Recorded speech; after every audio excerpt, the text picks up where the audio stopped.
And let me now move on to the special focus on the show today and introduce our guests. First on the show, we've got Mr. Harsh Rungta, CEO of ApnaPaisa.com, joining us from Mumbai, and Lalit Kumar Jain, Chairman of CREDAI, joins us from Pune. Thank you both for being with us. We're also hoping Anshuman Magazine of CB Richard Ellis will be with us in just a moment. But before we move on and discuss the fallout of RBI's crackdown on home loans, let me first try and explain to our viewers what exactly the RBI has done, what is the 2080 scheme, and what it means for you, the potential buyers of properties. So, what exactly is the 2080 housing scheme?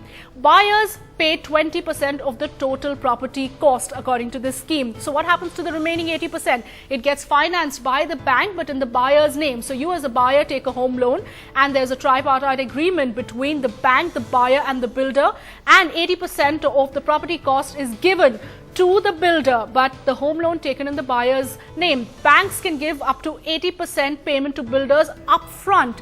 So buyers will not pay for the interest for those 2 years. That's a kind of concession that the builders give to buyers because they are getting the payment from the buyers via the banks.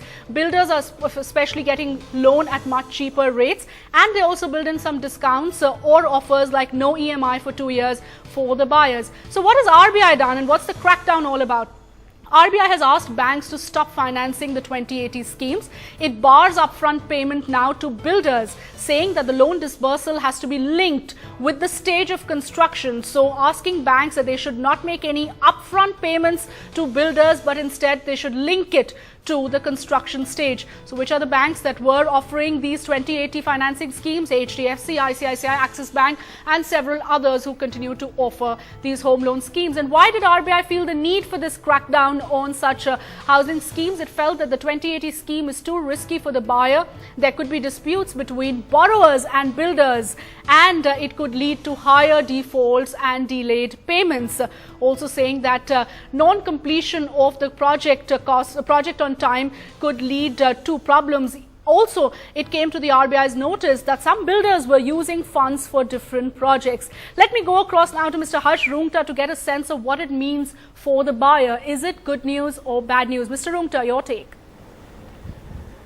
Well, first, I think just let me clarify that not all 2080 schemes had the entire 80% being paid to the developer. In fact, very few schemes had that.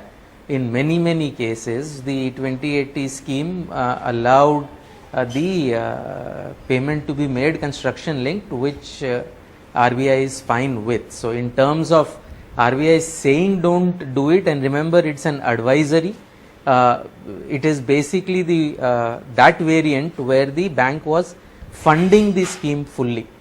I think for my take, I think the real issue here is about construction finance. Now, typically during a construction phase, in most economies, the funding has to be done by institutions, not really by individuals who buy this flat, and that's how it should happen. Unfortunately, in India, because of the way the construction sector is organized and whatever there is a historical reason, the individual buyer has actually been funding the developer, and essentially 2080 scheme, if you accept that the individual buyer has to fund the developer, then 2080 was a good scheme where for some part of the liability the builder was willing to take over that liability. But as I said, two issues with that. One, I don't think the buyer was aware that the residual liability is with him, in the sense that if the builder does not pay the bank, then his credit report is going to be affected, and in many cases the liability of the builder was restricted to 2 years. If the project was going to be delayed beyond that, the liability anyway was that of the buyer. I think these issues were clearly not known to the buyer, and to the extent that RBI's displeasure about these schemes is known, and that brings about a greater awareness about the risks that the consumer takes when he buys under construction, even if he buys it under the 2080 or so-called innovative schemes. I think that's an excellent move. All right, an excellent move. That's the verdict coming from Harsh Rungta. It is something that will help protect buyers, and especially in a slowing economy, the worries remain about builders not completing their projects in time. I can see Mr. Lalit Kumar Jain smiling out there, and as the real estate body's chairman, he has sent out a very strong statement actually questioning RBI's move. Mr. Jain, you clearly believe it's an unfair move. Yeah, because this practice was not of yesterday. First of all, I want to ask everybody who questioned this, whether it was an illegal action or illegal practice that was going on.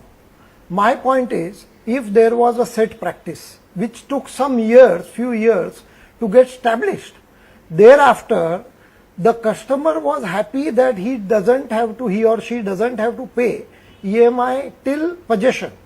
Now, of course, this 2-year thing that we'll discuss later, but this was a win-win formula. Mind you, in India, there is no 100% closure of construction finance.